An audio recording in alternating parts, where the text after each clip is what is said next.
Welcome to Actionable Intelligence. I'm Eric Greitens. This is the show that respects your intelligence. We honor you as a citizen, and we're willing to bring you the stories that so often the mainstream media ignores, and the perspectives that so often big tech and a lot of your politically correct censors want to silence. Well, I'm honored that today we brought in the Dean of Liberty University School of Business, Dave Brat.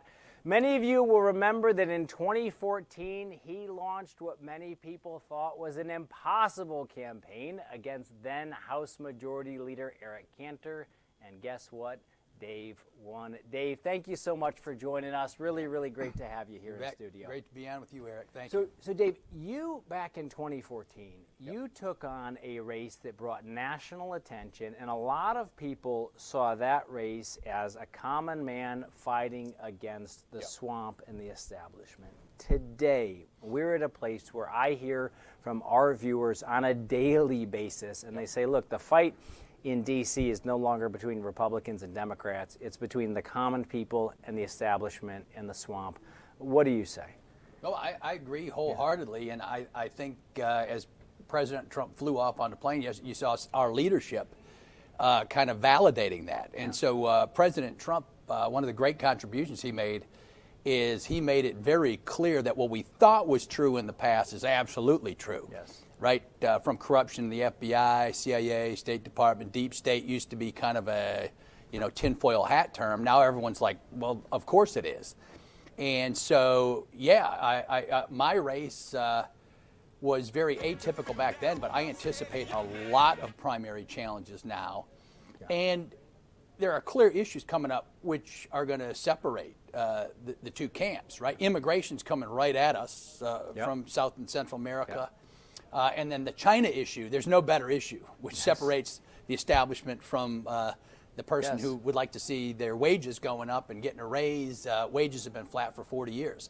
So, that's the new divide, and the populist branch of the Republican Party, the populist, it's almost a pejorative. It's a bad name now. But it should be a good name. It's just the average citizens. Just means that you're out there for the people. You want to fight for the people. Imagine that. I always believed was the very reason why you got elected in the first place, was that you actually wanted to fight for the people. Exactly. And one of the things that we hear from so many people is a tremendous amount of disappointment in the Republican Party, particularly the establishment wing of the Republican Party. You obviously got into a fight when there were fewer folks who recognized this big fight against the establishment. How have you seen this develop over time? As you think about your race in 2014, President Trump being elected in 2016, to where we're at today in 2020? Yeah, well, it's been quite a dynamic, right? When I went up there, I got a PhD in economics, and they wouldn't put me on a finance committee or nothing, right? So I wasn't on an A committee. They wouldn't let me on a B committee. I was on the C committee down in the basement somewhere. And so those committees, A means it's a money committee. And then on top of that, the establishment wouldn't give me $1. So you can go look at that, right? So from the Republican coffers, I never got $1 for re-election, et cetera. And then obviously as President Trump came in, that changed the dynamic drastically. Yes. And so then there's more of a populist mainstream influence in Republican circles, but also the news media and big tech and the establishment and healthcare, socialization, et cetera, comes to bear against the Republicans. So we've lost, right, all the major entities, right? K-12 shot, higher ed's totally shot, the deep state shot, healthcare's now corporate America, which you used to think was being a bastion for Republicans, is now in Democrat hands. And there's a debate between stakeholder capitalism and shareholder capitalism, et cetera. And you're just scratching your head, right? As a friend of Milton Friedman, I'm just dumbfounded how we've done this in about 10 years. Yeah, and Dave, break down for our viewers who kind of, we have viewers obviously all over the country. They watch what happens in Washington, D.C. They get a sense that something's wrong, that people aren't working for them, people aren't fighting for them. But if you could, you were there on the front lines. You took on Eric Cantor. You won. You came in. But then if you could break down a little bit for folks, a little more about what actually happened, how the establishment tried to isolate you. So as you said, like, there are these money committees, right, which essentially means you got power over money, which means in Washington speak that you can go out and get money from lobbyists. That's how they're playing the game. And because you weren't playing the game, they kept you off of all of those big money committees. But talk our viewers through how the establishment actually attacks people even when they win and get into office. Yeah, well, I mean, it goes from the big all the way down to the petty. I mean, I showed up one day in the members' cafeteria and found out I was banned from the cafeteria. So there's the pettiness, right? So you got the most powerful people in the country keeping you from the cafeteria as a congressman. And so you're like scratching your head going, wow, I thought I left 8th grade a long time ago. But it's more serious than that. You notice attacks coming here and there. When it's re-election time on the Democrat side, they all fight together. They come together at some point, right? And they help the freshmen pass bills or get some name back in the district. I got nothing. And so the Republican team is very vindictive. And the irony of it is I ran on the Republican platform. So in Virginia, we had this Virginia Republican creed. And I said there's nothing wrong with the creed, except none of the Republicans are doing it. Right? Adherence to the Constitution, fiscal responsibility, moral backbone, et cetera. The things that every American wants to see, especially on the Republican side. And we believe in the Judeo-Christian tradition and in God because that God is the author of our inalienable rights. The Democrats have taken God totally out of the Democrat platform. And you got to say that slow so people catch it. There's hardly any God language left in the Democrat platform, and yet yesterday Biden, you would have thought he was at an evangelical rally. He's dropping the God bomb all over the place. God and our troops, and thank you for your service. Well, you're welcome. And so just on and on and on with the patriotic stuff when it's symbolic, but nothing when it comes to substance. Nothing in the first 100-day agenda he announced or in the executive decisions yesterday had anything to do with God, renewing American values, the troops, increasing wage rates for folks that have been just devastated in small business. Or even, you know, protecting people of faith and making sure that those basic First Amendment rights to exercise your faith, to go to church. We've seen this tremendous assault against them during coronavirus. Who would have believed, you know, 2 years ago that, you know, there'd be a time in the United States of America where they try and make it illegal for people to go to church, right? So a lot has changed. When you look economically at where we're at as a country, again, you talk about fiscal responsibility.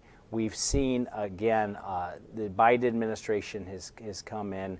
What most concerns you when you look at the economic state of the country right now? Yeah, well, if you read, you know, Adam Smith, The Invisible Hand, even Keynes, Animal Spirits, Milton Friedman, the machine now is dead.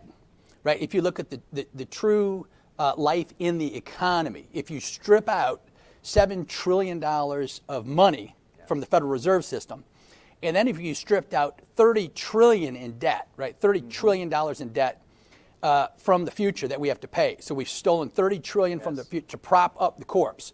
So actually, the stock market, right, is booming because of the $7 trillion in funny money and the $30 trillion in debt. But it's humming at the price of you've taken that from the next generation of people. So the economy is not an economy. Everybody knows it. Right? The overvaluation of the stocks, it's going to pop at some point. But we got another couple trillion coming that probably gets you a few more months. And then people have to look at the fundamentals. Then you'll get a little bit of inflation starting to rear its head. And when you got to pay back $30 trillion with a higher interest rate, pop. You're in real trouble. You're in real trouble. And I think one of the things that's so striking about the disconnect between Washington, D.C. and politicians and regular people is that regular people say to themselves, hold on a second. Like, all of these small businesses are closing. All of these family-run restaurants are closing. All of these people, hardworking people, are out of work because of coronavirus. But then they watch big techs doing just fine. Big tech's even more powerful. They're making more money, and they're using that power now to censor conservative voices. It's very concerning to American people who are now watching, I think, the connection between the establishment, big tech, and a lot of these big corporations. Well, Dave, when you talk to folks around the country, and I know you do a lot of that, What's your hopeful message Yeah. as we move forward? Because you and I have talked, despair is not an Yeah. American value. No. We've been through hard times. Yeah. We can revive the American Republic. We've got about a minute left. Yeah. What's your sense for how we actually Yeah. dig out from where we're at right now? Yeah, well, there's going to be another great awakening. It's in its formative stages right now. You can feel it coming. People are starting to mention God. Even some of the talk show hosts are mentioning God. So there's a spirit that is the guts of Western Civ, right? It's Athens and Jerusalem, right? Reason and revelation together gives you a grand experiment that we should be thankful. It's sprouting. It's coming back. It requires our action, right? And so building the kingdom of God on earth as it is in heaven. And I think the American people are up for it. So I trust the American people beyond comprehension. Yeah, I do too. I have always found that you can trust in the common sense, in the courage, in the compassion, in the wisdom of American people, all of whom say, you know what, I'm not perfect, but I can find a way to make this world better. Right. I can find a way to make my neighbor's life better. I can find a way to make my community better, and I can find a way to make this the greatest republic in the history of the world. I can make it even better for my children and my grandchildren. Well, Dave, we so appreciate you being on. Thank you for your perspective. Look forward to having you on again. Yeah, thanks, Eric. And you do a great job on this show. It's fantastic. Thank you, sir. Thank you. Again, folks, that was Dave Brat. He is Dean at Liberty University School of Business. You can check him out online and check out Liberty University as well. When we come back, we've got a fantastic show. We're going to be right back with Dr. Ben Carson. Stay right with us.